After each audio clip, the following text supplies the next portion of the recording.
Welcome to Health Intelligence. We want to talk about carbs and weight loss.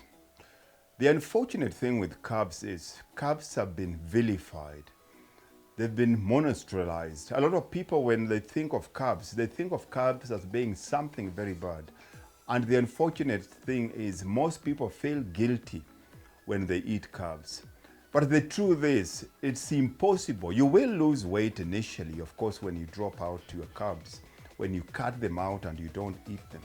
But there is a lot of side effects, and it's not a sustainable long-term solution. So what we want to deal with here today, I want to deal with how do I eat carbs and still drop weight and burn body fat. Let's look at it here. Let's call this carbs and weight loss.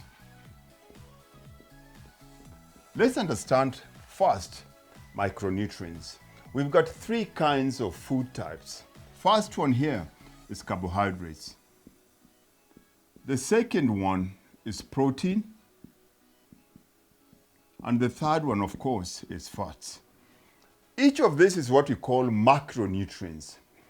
When it comes to carbohydrates, 1 gram of carbohydrates gives us 4 calories. 1 gram of protein gives us also 4 calories. 1 gram of fats gives us 9 calories. Now it is easier for you to focus more on what we call macronutrients, cycling, in terms of dropping weight and maintaining it off and minimizing all the side effects by understanding this. Now, these two food types, we're not going to worry about them a lot. What I need you to focus on here is your carbohydrates, the macronutrients in carbohydrates. Now, we've got something that we've been using in bodybuilding for a very long time, and this has just gotten into the mainstream science where it's starting to prove to be very effective as a means of weight loss, and also from a point of dropping your body fat percentage.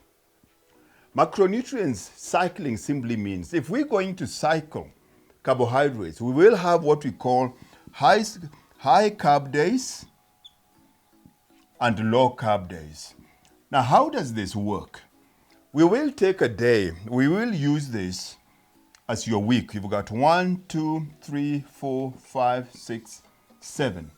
This becomes your Monday, Tuesday, Wednesday, Thursday, Friday, Saturday, Sunday.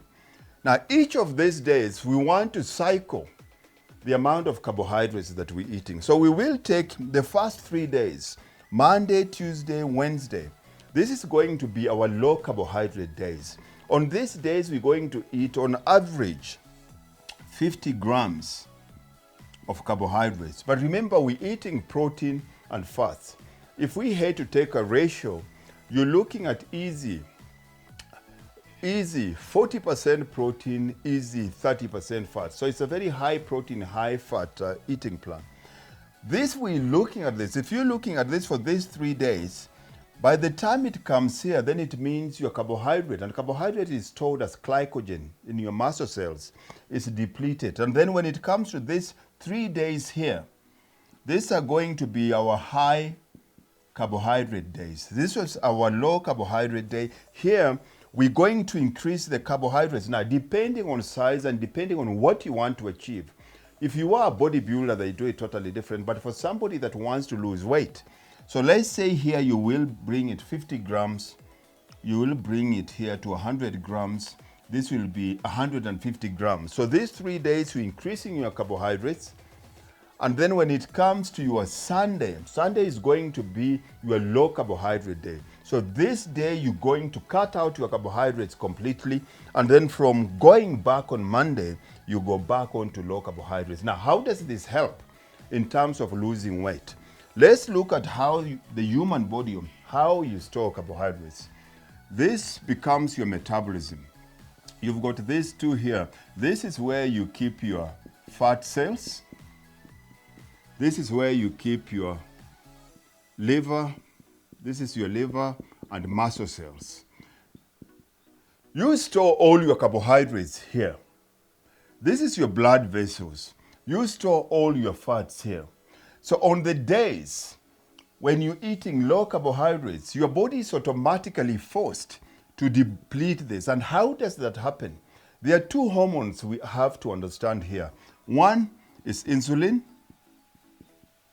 Two is glucagon. And three is a hormone that we call leptin. The function of insulin is fat storage, because all it does, it shuttles all the sugar from your bloodstream and stores it in your fat cells. So let's look, for understanding, for simplicity's sake, let's look at insulin as a fat storing hormone. This is your fat storing hormone. Your glucagon is your fat burning hormone. This one here is your fat burning hormone. And of course, your leptin is the hormone that tells your brain that you don't need to eat more calories. So this one I will call it your slimming hormone. Now, how does this work when it comes, if we're going to use this strategy? When you're eating carbohydrates consistently, the way most people eat a lot of sugar, it means that their liver and their muscle cells are full of sugar in the form of glycogen. So anything that you eat has no place to go, but it has to end up going where? In your fat cells. But if you deplete it like this, automatically it means whatever is stored in your fat cells has to be used as your immediate source of sugar, as your immediate source of fuel. How does that change your hormones? Because this is low. If this is high, it means your insulin is high. And if your insulin is high, whatever calories are floating around in your bloodstream, whatever calories you're eating has to be stored somewhere. It has to be taken out of your bloodstream. It's going to be put here. And what does that do? You keep on getting fatter. And the minute your insulin shuttles everything in here, it blocks it. But because you're cutting down your carbohydrates here, automatically what it's going to do here, because this is depleted, your body is going to be forced now to release glucagon. Glucagon automatically will have to force your body here to break down the stored fat, which has to be used as your source of fuel. So these days, this one depletes that and then automatically activates those. So if your insulin is down, your glucagon is up. And if your glucagon is up, it means you're burning fat. When it comes to these days here, because it's only 3 days, and when you're doing this over a long period of time, let's say 21 days, 28 days, this one, irrespective of how much you eat here, will always be half full. So there is no point where you become insulin insensitive, where whatever calories that you eat have to be shuttled or stored as fats.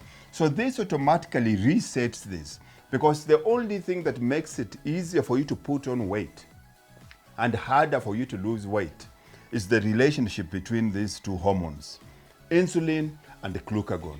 These hormones are inversely related. If your sugar intake is high, it means your insulin is high. If your insulin is high, it means your glucagon is down. What does insulin do? Insulin is your fat burning hormone. The minute your insulin is up, it doesn't really matter what you do. It doesn't matter how little you eat, how much exercise you do, you are storing fat. And that's why it becomes very important for you to understand when it comes to nutrient cycling, and especially carbohydrates. Carbohydrates is very important for your fat burning. It's very important for your brain power. It's very important to stop you from wasting muscle. And it's also very, very important when it comes for recovery. When you don't eat carbohydrates, dieting becomes very hard. You start craving. But if you're going to do it every other day, it's no longer dieting. You're doing it for fun. Your glycogen levels are up, you're storing your muscle, your thyroid levels don't drop.